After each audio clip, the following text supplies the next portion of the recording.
विरोधी हिंसा। ठीक, कितने प्रकार की हो गई? हिंसा के कितने भेद हैं? 2। कितने हैं? भाव हिंसा और द्रव्य हिंसा। हिंसा के कितने भेद हैं? 2। और द्रव्य हिंसा के कितने भेद हैं? 4, जो आपने बताए।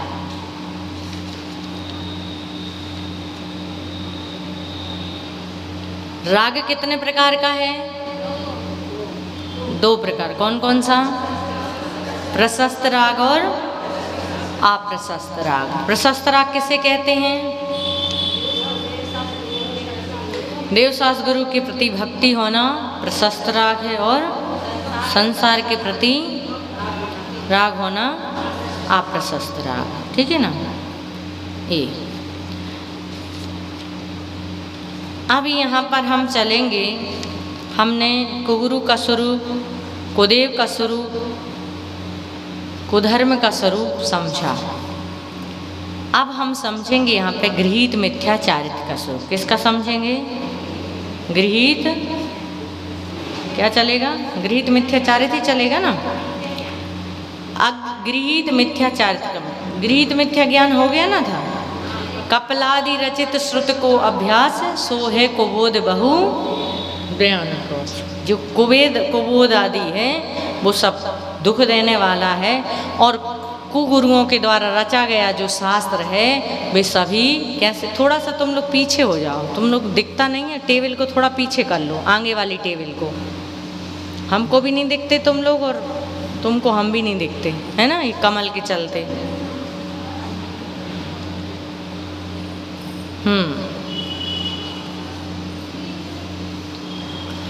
अब यहाँ पे अब चारित्र की बात कहेंगे।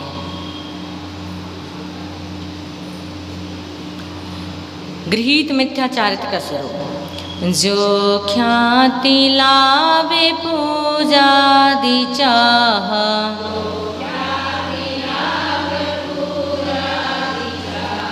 धरि करन विविधि विधि देह दाह,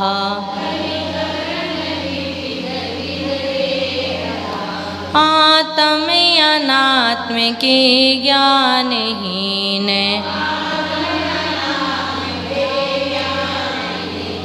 जे जी करनी तन करन छीन।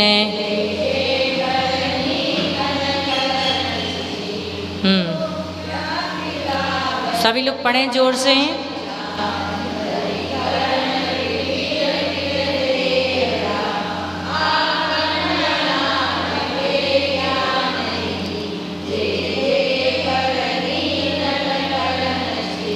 हाँ, समझ में आई बात? जो ख्याति लाभ पूजा चाहे, किसकी? ख्याति लाभ। ख्याति मतलब प्रसिद्धि, अपनी प्रसिद्धि के लिए। लाभ अपने फायदे के लिए। किसके लिए? अपने फायदे के लिए। लाभ मतलब फायदा।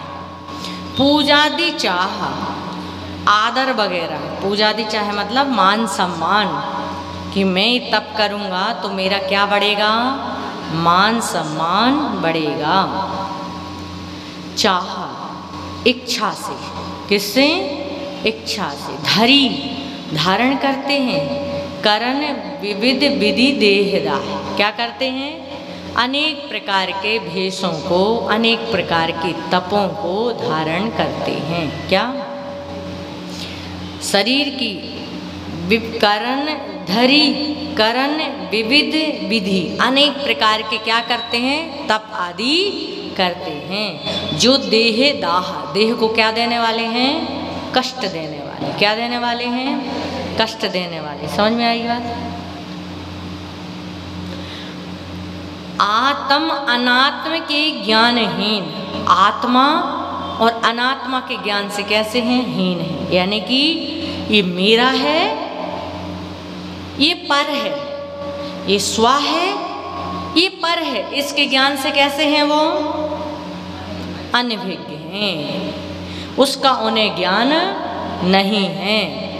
जे जे करनी तन करन छीन, और जे जे उनकी जो जो क्रियाएं हैं, उनके कर्म हैं, वो सभी कैसे हैं? तन को छीण करने वाले। क्या करने वाले हैं? तन को छीण करने वाले हैं, नष्ट करने वाले। समझ में आई बात? उनका चारित्र, जो कुगुरु आदि होते हैं, उनका जो चारित्र है, उस चारित्र को कैसे पालन करते हैं? किसके लिए करते हैं? कि मेरी खूब ख्याति हो, मेरा खूब नाम हो, और मुझे बहुत सारा फायदा, क्योंकि जब मैं तप साधना करूँगा तो लोग चढ़ावा चढ़ाएंगे। क्या चढ़ाएंगे? ख्याति होगी तो चढ़ावा भी खूब आएगा, भक्त खूब आएंगे तो चढ़ोतरी भी खूब आएगी, इसलिए लाभ भी होगा, नाम भी होगा, और उसके साथ फायदा भी होगा। और पूजा की चाह है कि मुझे लोग खूब पूजेंगे, खूब सम्मान देंगे, खूब आदर करेंगे, महान तपस्वी, बड़े तपस्वी, तो सम्मान देंगे। ऐसी चाह को लेकर के जो क्या करता है? धारण करता है। धरी करण विविधि विधि, धारण करके अनेक प्रकार के क्रिया कर्म करता है। क्या करता है? वो सारी चीज़ें हम आपको पहले बता चुके थे कि ये कार्य करता है, तप करता है, अनेक अनेक तरह के, अग्नि में बैठना, अग्नि को कूदना, नदी में कूदना, बालुओं के पत्थर पहाड़ों से कूदना, बालू से कूदना, आदि आदि अनेक प्रकार के, एक पैर के खड़े होना, गीले पत्ते खा खा करके पेट भरना, आदि आदि अनेक प्रकार के क्या करते हैं? हाँ, उससे क्या होता है? देह को पूरी चारों तरफ अंगुली जला लेते और बीच में बैठ जाते हैं। देखे आपने? हैं? पूरे शरीर में यदि अपन थोड़ी देर के लिए राख लगा लें तो चचेड़ने लगता है, वो पूरे शरीर में क्या कर लेते हैं? भभूत लगा लेते हैं, राख लगा लेते हैं, हैं? गरम गरम जलता हुआ, खौलता हुआ उनके ऊपर क्या पानी डालते हैं। ऐसे अनेक अनेक प्रकार के क्रियाकर्म करते हैं जो सिर्फ शरीर को कष्ट देने में कारण। उससे शरीर को, आत्मा को भी कष्ट होता है और शरीर को भी कष्ट होता है, लेकिन उससे आत्मा का कल्याण किंचित मात्र भी नहीं होता है। हमारे संत भी ग्रीष्म ऋतु में पहाड़ के ऊपर बैठ कर के साधना करते हैं, तप करते हैं, हैं? क्या? उनको कष्ट नहीं होगा? यदि आपके यहाँ पे कांटा लग जाएगा तो शरीर के साथ आत्मा को भी दुखता है कि नहीं दुखता? शरीर के साथ आत्मा है तो तकलीफ किसको होगी? दोनों को ही होगी ना।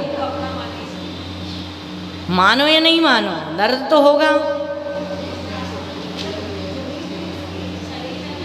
शरीर अलग है, आत्मा भिन्न है। जिसने जान लिया, समझ लिया, वो आत्मा में लीन हो गया, है ना। लेकिन कष्ट तो हो रहा है ना, हमको भी भूख लग रही ना, प्यास लग रही ना, लेकिन हमने त्याग कर दिया, इसलिए उसका अनुभूति, उसमें हमको आकुलता नहीं हो रही है। क्या नहीं हो रही है? हैं? लेकिन जो लोग हैं वो कर रहे हैं, गरम गरम खौलता हुआ पानी हंडा भर उनके पीठ पे बिना कपड़े के डाला जाता है तो तकलीफ हो रही कि नहीं? दुख रहा कि नहीं? तब तक दुखता है जब तक हम आत्मा में लीन नहीं हुए हैं। अब हम हिल रहे हैं, भाग रहे, दौड़ रहे हैं और पीछे से पानी डाला जा रहा है, अग्नि जल रही है और हम कूद रहे हैं, फांद रहे हैं, तो हमारा उपयोग कहाँ है? अभी इनका उदाहरण आता है ना, किनका? वर्णी जी का, कि वर्णी जी को इतना बड़ा फोड़ा हो गया पीठ में। वैद्य जी आए, उन्होंने ऐसे हाथ रखा, जरा सा दबाया कि पका है कि कच्चा है, तो हैं? आपको दर्द महसूस हो रहा है। शरीर भिन्न, आत्मा भिन्न। उन्होंने कहा भी रुको, अभी मेरा उपयोग नहीं है। क्या नहीं है? अभी मेरा उपयोग नहीं है। अभी मेरा उपयोग कहाँ है? यहाँ है। तो दर्द होगा कि नहीं? शरीर के साथ आत्मा को भी दर्द होगा, है ना। और कहते हैं कि जब वो आलती पालती लगाए और आत्मा में लीन हुए, जो उन्हें भेद विज्ञान को जाना और कहते हैं भेद विज्ञान किया, एक कटोरा भर किलो आधा किलो मवाद निकल गई। कितनी किलो? आधा किलो मवाद निकल गई। उसके बाद उनके मुख से उफ नहीं निकला, बोले हो गया काम। और जब क्या किया था? हाथ रखा था। तो ये यहाँ पर हमारी भावना क्या है? आत्म कल्याण की, है ना। यहाँ पे भावना क्या है? ख्याति लाभ पूजा की। किसकी भावना है? हम बैठे हैं, हम घूम रहे हैं, इधर से उधर जा रहा है, उधर से उधर भाग रहे हैं, और क्या डाला जा रहा है? पानी डाला जा रहा है, गरम गरम खौलता हुआ है, और चारों तरफ अग्नि लगी, हम इधर भाग रहे, इधर भाग रहे, इधर नृत्य कर रहा है, उधर। तो कहाँ है उपयोग? कहाँ है उपयोग? कोड़ मारते हैं, कोड़े मारते हैं। तो इसमें किसको कष्ट हो रहा है? शरीर को भी हो रहा है और आत्मा को भी, क्योंकि आत्मा में अभी उपयोग नहीं है ना। तो इसलिए जब तक आत्मा शरीर के साथ है तब तक आत्मा को भी कष्ट है और शरीर को भी कष्ट है। लेकिन जो आत्मा में लीन हो जाता है, जिसका उपयोग शरीर से हट जाता है, उसके ऊपर सीढ़ी भी रख दी जाती, तब भी उसे दर्द महसूस नहीं होता है। दर्द तो होता है, महसूस भी होता है, लेकिन उपयोग नहीं जाता। और थोड़ा बहुत उपयोग भी जाता है, इसलिए किसी को केवल ज्ञान नहीं होता। जब तक उपसर्ग दूर नहीं हुआ तब तक किसी को भी केवल ज्ञान नहीं हुआ। क्या पार्श्वनाथ को उपसर्ग दूर हुआ? कहीं ना कहीं थोड़ा बहुत उपयोग तो जा रहा होगा ना। तो क्या हुआ? तो मन हमारा जो है उतनी देर के लिए स्थिर नहीं रहा, 48 मिनट तक के लिए, इसलिए क्या नहीं हुआ? केवल ज्ञान नहीं हुआ। और यदि हो जाता तो उसी टाइम हो जाता, लेकिन नहीं हुआ। जब शेरनी 3 दिन तक खाती रही, खाने के बाद उसने छोड़ा, उसे बोध हुआ, जाति स्मरण हुआ, जो भी हुआ उसने छोड़ा, उसके बाद उन्हें केवल ज्ञान हुआ। सिगड़ी रखी, सिगड़ी हटी, उसके बाद उनको केवल ज्ञान हुआ है।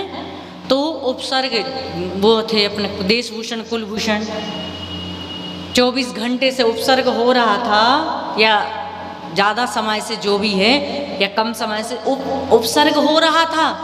और इधर रामचंद्र जी सीता को लगा कि कहीं न कहीं हमारे मुनियों पर कष्ट है, और वो जंगल की तरफ बढ़े। और जब जंगल में गए तो रात्रि में वहाँ रुके। किसी ने कहा यहाँ मत रुकना, ये बहुत भयानक जंगल है। और जब वहाँ रुके तो देखा आवाज़ आ रही, और आवाज़ को लक्ष्य करके वहाँ तक पहुँचे तो देखा देशभूषण और कुलभूषण मुनिराज के ऊपर किसी यक्ष ने क्या किया है? भयंकर वाला क्या किया है? उपसर्ग किया हुआ है। और रामचंद्र जी ने, लक्ष्मण ने उनके मुनिराज के उपसर्ग को दूर किया। उनको दूर होते ही उन्हें क्या हो गया? लेकिन जब तक हो रहा था तब तक नहीं हुआ। क्यों? कहीं न कहीं उपयोग बदल रहा था। तो यहाँ पे जो है, यहाँ पे ये तो पूरा का पूरा मिथ्यात है। यहाँ आत्मा अनात्मा का क्या नहीं है? अच्छे और बुरे का ज्ञान ही नहीं है कि अच्छा है या बुरा है। सिर्फ क्या चाहे? क्या चाहे? ख्याति लाभ पूजा की ही क्या है? चाहे। आत्मा का क्या होगा इससे? कल्याण होगा, अकल्याण होगा, इससे उनको कोई लेना देना नहीं है। सिर्फ देह को कष्ट देना ही है। देह हम उपास करेंगे, तप करेंगे तो हमारी देह को भी कष्ट होगा, लेकिन वो देह का कष्ट हमारी आत्मा को बाद में सुख देने वाला है। यहाँ तो अभी भी आत्मा दुखी है, और बाद में भी आत्मा क्या होने वाली है? दुखी होने वाली है। क्योंकि मिथ्यात के कारण पोसे चिर दर्शन मोहय, बहुत समय तक उसको कहाँ रहना पड़ेगा? संसार में ही रहना पड़ेगा। तो क्या कह रहे हैं? आत्मा अनात्मा के ज्ञानी। ये जितने भी क्रिया कर्म कर रहे हैं, यदि वही तप आत्मा और अनात्मा के ज्ञान से सहित होकर के यदि किया जाता तो वही हमारी आत्मा का कल्याण करने में साधन बनता। लेकिन हमें इससे शरीर को कष्ट हो रहा, आत्मा को कष्ट हो रहा, इससे हमको क्या मिलेगा क्या नहीं, इससे कोई लेना देना नहीं। अच्छा है या बुरा है इसका कोई मतलब नहीं है।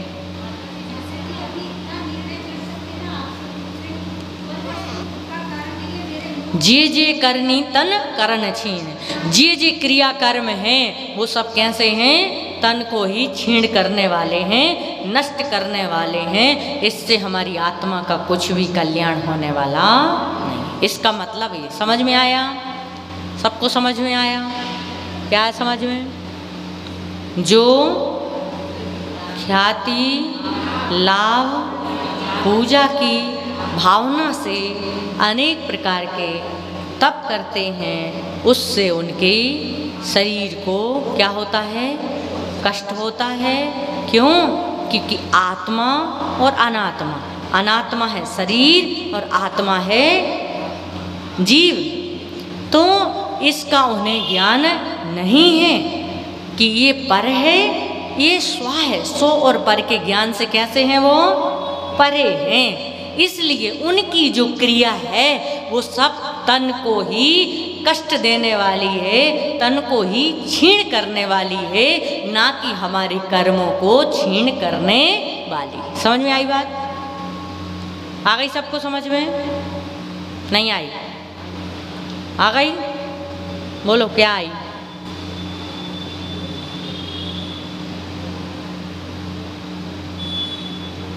क्या बोल रहे, सुनाई नहीं दे रहा?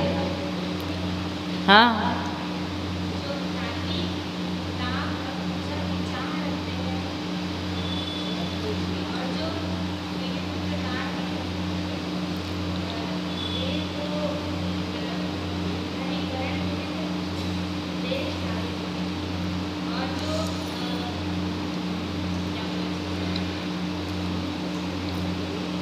क्या देहदाह,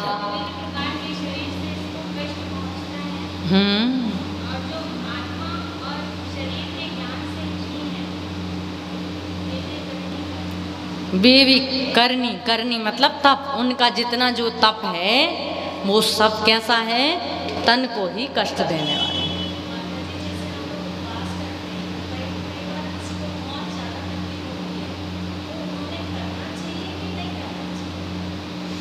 देखिए ये पहले सोच के थोड़ी करते हैं हम कि हमको तकलीफ होगी कि नहीं होगी, है ना।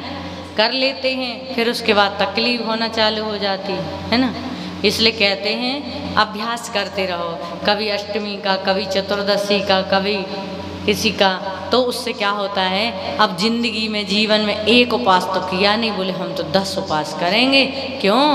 तो नाम होगा जिंदगी में कभी एक उपवास नहीं किया और उसने 10 उपवास कर लिए, अब तकलीफ होगी कि नहीं। इसलिए कहते हैं अभ्यास करो। क्या करो? एक साथ तार को खींच दोगे तो मृदंग टूट जाएगी क्या, और एक साथ ढीली छोड़ दोगे तो भी उसमें सुर नहीं आएगा। इसलिए क्या करो? अभ्यास। धीरे धीरे क्या करना चाहिए? अभ्यास करना चाहिए, तप का, साधना का, है ना। ऐसा एक साथ करते हैं तो तकलीफ बढ़ जाती है। और यदि उसकी शक्ति समर्थ नहीं है, ज़्यादा विकल्प होता है, तो वैसे भी उपवास आदि लेते हैं तो 10 दिन का एक साथ नहीं लेते उपवास, एक एक दिन करके। ऐसा मन में भले विचार होता है कि 10 करेंगे, लेकिन नियम जो है एक एक का लेते, फिर उसके बाद 5-6 हो जाते हैं, फिर आगे फिर भले ले लेते हैं, लेकिन ऐसा करते हैं ताकि कहीं कोई बीच में कहीं कोई व्यवधान आ गया और उस व्रत को हमको पूरा नहीं हो पाया तो उसके बीच में हम अपना रास्ता जो भी है ऐसा देख सकें। ठीक है ना। सबको आ गया समझ में इसका अर्थ? आगे चलें। अब मिथ्याचारित्र का त्याग और आत्म कल्याण का उपदेश देते हुए कहते हैं पंडित दौलत राम जी, क्या कह रहे हैं? ये एक बात और ध्यान रखना कि यहाँ पर हम भी साधना कर रहे हैं, प्रभावना कर रहे हैं, ठीक है ना। यहाँ पर भी खूब आदर, खूब सम्मान, खूब ख्याति, खूब पूजा, खूब लाभ सब हो रहा है, लेकिन ये जो क्रिया हमारी है वो कौन सी क्रिया है? सम्मिक क्रिया है। कौन सी क्रिया है? सम्मिक क्रिया है। इसमें धर्म की प्रभावना की भावना है। सबसे पहले क्या है? धर्म की प्रभावना की भावना है, और जो हम कर रहे हैं उससे हमारी आत्मा का कल्याण छुपा है, जिसको हम जानते हैं कि ये पर है, ये स्व है, और इससे हमारी आत्मा का क्या होने वाला है? कल्याण होने वाला है। इसलिए नहीं तो हमारे भी पोस्टर लगते हैं, हमारी भी पूजा होती है, हमारा भी आदर होता है, हम भी तब साधना आराधना करते हैं, लेकिन हमारी साधना सम्यक साधना होने से वो ख्याति लाभ और पूजा की चाह हमें नहीं आएगी। क्यों? क्योंकि हमारी भावना किसकी है? क्या भावना है? धर्म की क्या हो? प्रभावना हो। किसकी प्रभावना हो? धर्म की, जिन शासन की प्रभावना हो। और जिन शासन की प्रभावना एक सम्यक दर्शन के 8 अंगों में एक अंग है। क्या है कि नहीं? प्रभावना अंग है कि नहीं? है ना? तो ये सारी चीज़ें प्रभावना अंग में आती हैं। इसलिए यहाँ पर ये नहीं लगाना कि हमारे यहाँ पर भी तो ऐसा है। यहाँ पे आत्मा और अनात्मा का ज्ञान से हीन होकर के क्रिया की जा रही है, और यहाँ पे ये जाना जा रहा है कि आत्मा भिन्न है और शरीर भिन्न है। ठीक है ना? इसलिए वो मिथ्या चारित्र की कोटि में नहीं आएगा, वो सम्यक चारित्र की कोटि में आएगा। अब यहाँ पे मिथ्या चारित्र का त्याग करते हुए कह रहे हैं, ते सब मिथ्या चारित्र त्याग, अब आत्म के हित पंथ लाग, जग जाल भ्रमण को देहु त्याग, अब दौलत निज आत्म सुपाग,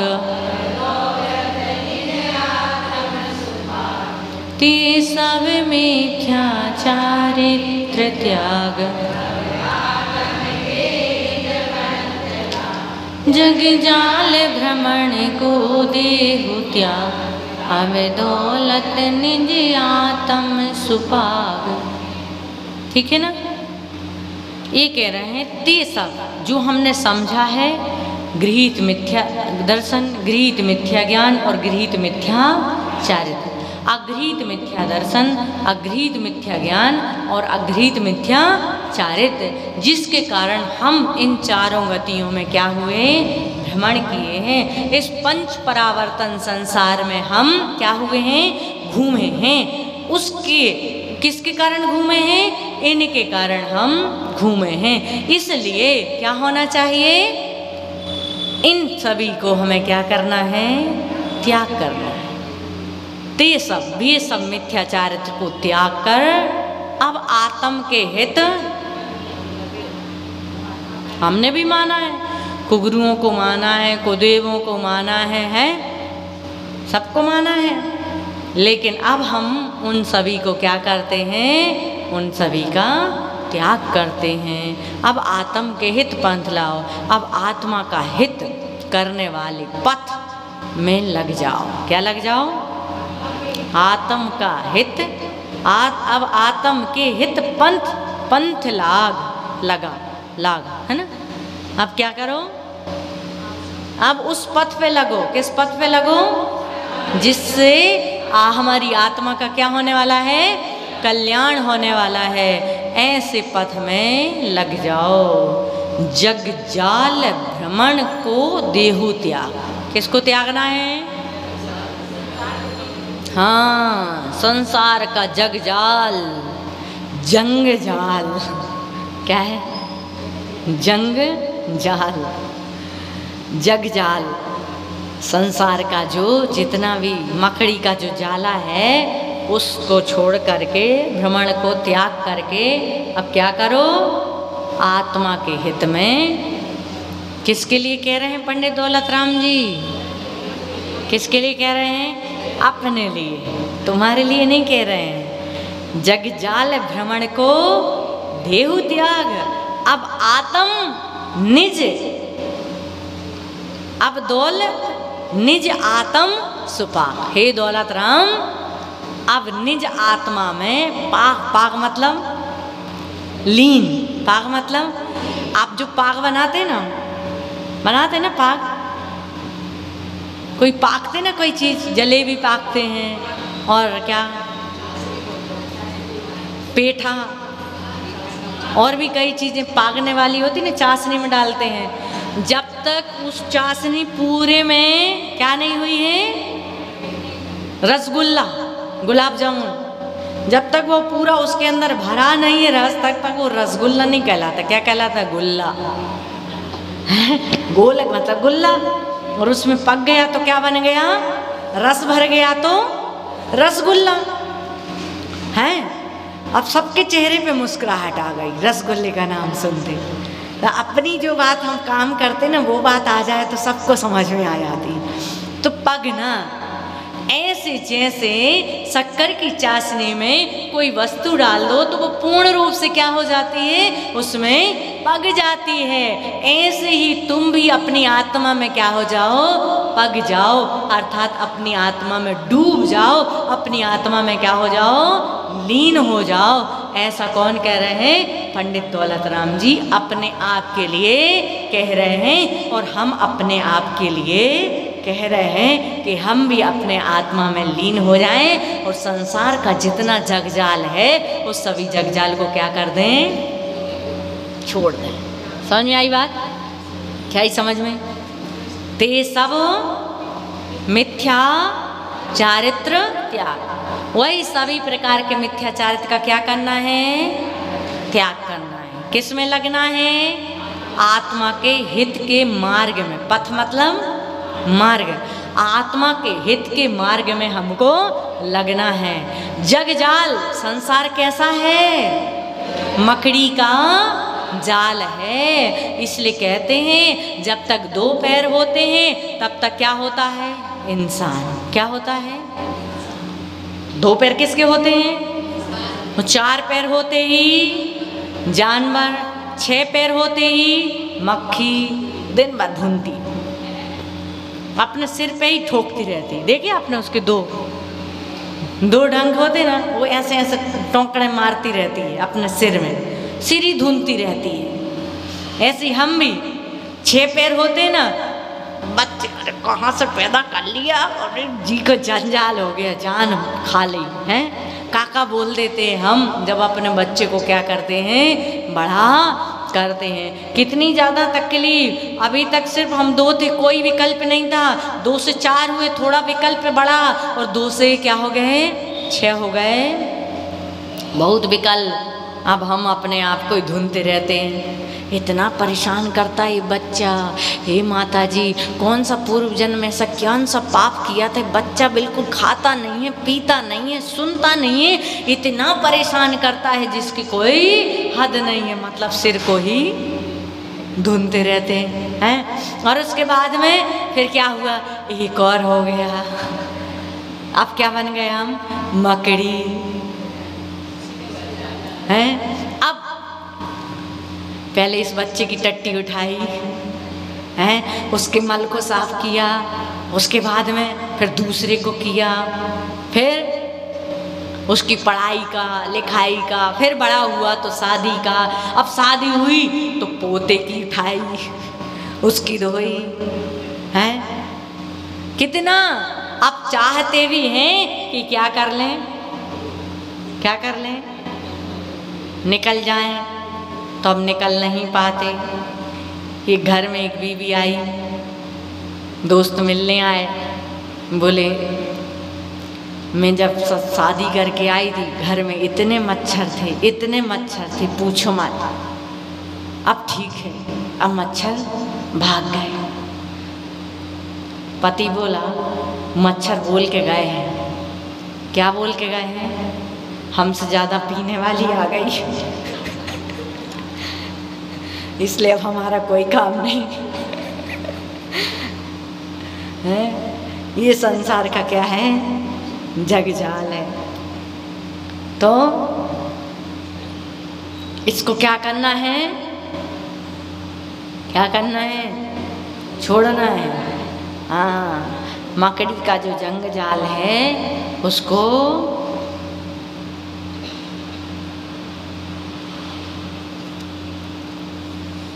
समझ में आ गए। आज दूसरी ढाल क्या हो गई? पूर्ण हो गई। आप कोई प्रश्न इसके अलावा? 2 ढालें हो गई। परीक्षा कब लेनी है?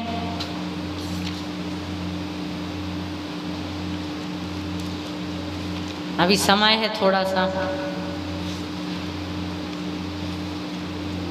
पूछ लें थोड़ा पहली ढाल से।